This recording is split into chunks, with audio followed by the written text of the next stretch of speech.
no idea that one of my ancestors would be being sent to prison this way. But what I don't know is what's in his mind. I'm sure inside he's scared standing here. But is he a hardened political activist who's thinking, send me to jail?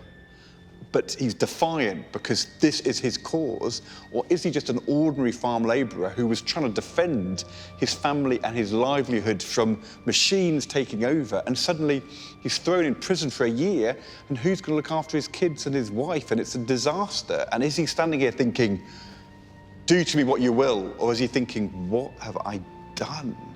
What have I done?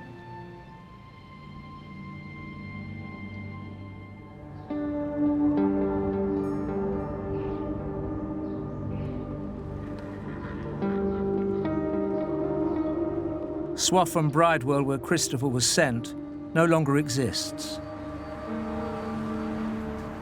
So Ed is heading to nearby Walsingham Bridewell, which was also operating in the 1820s, to learn more about Christopher's imprisonment from historian Dr. Rose Wallace.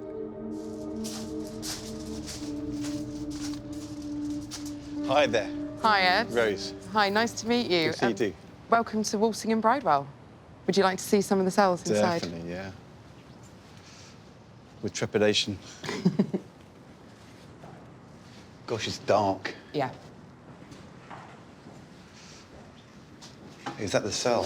This is the sort of cell that he would have been in.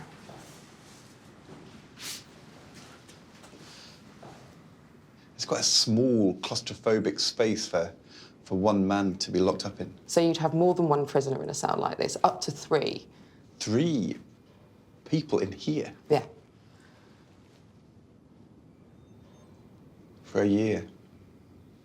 And was 12 months for that crime, was that usual? There were about 123 people charged with riot and machine breaking in East Anglia for that kind of round of activity in 1822 that Christopher Green was part of. There were sentences ranging from as little as a week in prison right through to 2 years. So Christopher's is very much at the higher end of the scale, but that's because he was identified as being one of those most active in that incident of machine breaking. Makes my skin crawl, kind of like somebody walked over your grave. Makes me feel twitchy. Ed, would you like to come and see some of the other spaces? Sure. Gosh.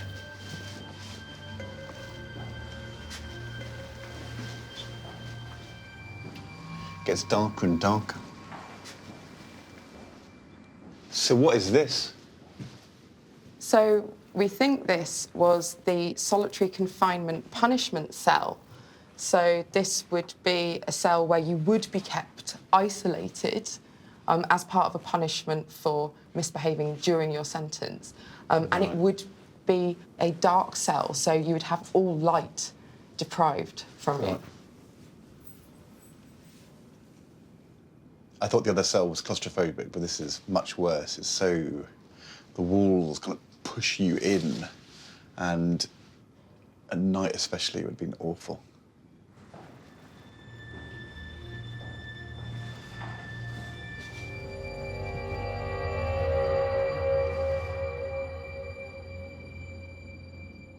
So we've got an image here of the sort of activity that Christopher would have been engaged in as hard labour. Are they turning a wheel? Yeah, this is a treadmill. Was it designed and built to be driven by the prisoners? Absolutely. These were intended as part of that labouring punishment. How many hours a day would they do this for? In 1823, so around the time Christopher was at Swaffham, it was usually 6 hours on this. We know that one person died at Swaffham not long after Christopher had been held there. He'd actually crouched down to talk to one of the other prisoners. Now, as he came up, he trapped his head, and his head was crushed by the wheel. So this is not just hard, it's quite dangerous labour. Yeah. So what happened to Christopher's family, to Mary and the kids, while he was locked up here for 12 months? I mean, did they have no income to survive on? Well, we've got a document here that helps us to understand what happened to them. This is a couple of pages from the overseer's account book. What does that mean? So the overseers were responsible for giving out parish relief, and we have a reference here to Christopher Green's family.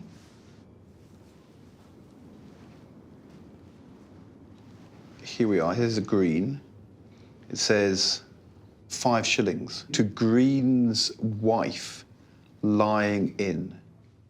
What does lying in mean? So lying in is for her confinement for the delivery of her child. She's pregnant. Gosh. So he's taken an even bigger risk than I realised by doing this action. Yeah. If Christopher had committed a murder or an act of violence, I'd feel differently, but he was actually trying to defend his family, his way of life. It's clear from the court report that they didn't act in a violent way. What he was doing was an act of protest. If I'd been there with Christopher, I'd probably been breaking the machines with him. So after Christopher had served his 12 months, he does get to return to his wife and his children in the village of Winfarthing, and I'd like you to come with me there next.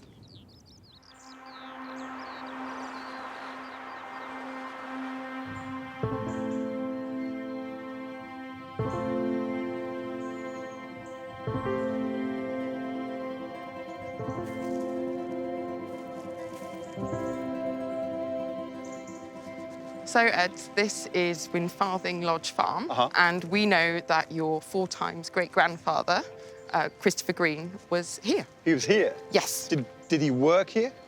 I've got some documents here which will help explain his connection to this farm.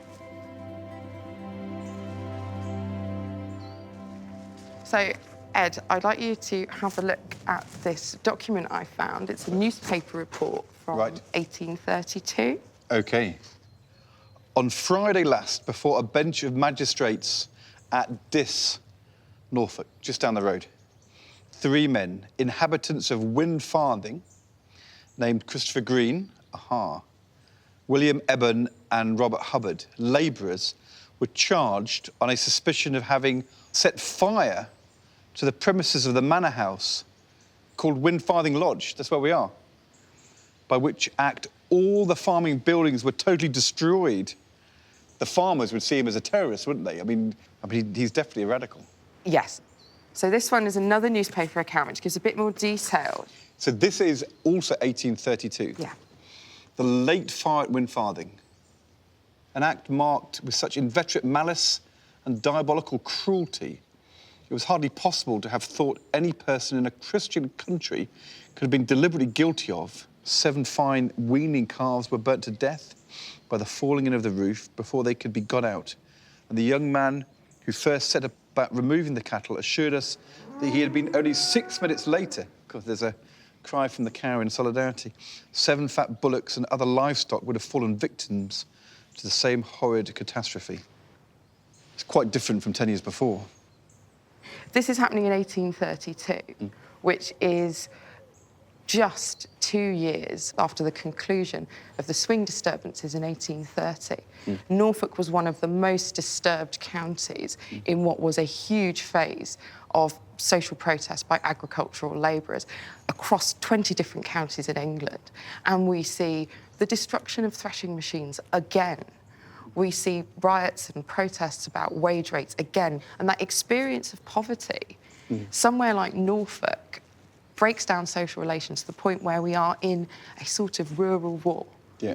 And we know that in Winfarthing, the farmers had a bad reputation for not paying their labourers' wages properly. And we know that they relied on supplements from the poor rates to help keep their wages down. They expected people like Christopher to claim relief so they didn't have to pay him. The bosses have got the law on their side because it would have been pretty difficult to take legitimate action, so they're doing it by burning. Hard to detect an arsonist because they work under cover of night. But that might account for the level of vengeance. I guess my politics would take me to wanting to have a legitimate strike, but not necessarily wanting to torch the whole place. The problem is, though, they can't withdraw their work. They can't strike and get anywhere with these people because the farmers have the upper hand. They have no incentive, really, to pay them anymore unless the labourers protest. If you give in and you don't stand up and you don't ask for change and you aren't a radical, then you just put up with things which are unfair and unjust and nothing changes. And the question is, when do you step over into violence, and at what point do you weaken your cause by those actions? Maybe I'm thinking, look, you didn't have to do it this way.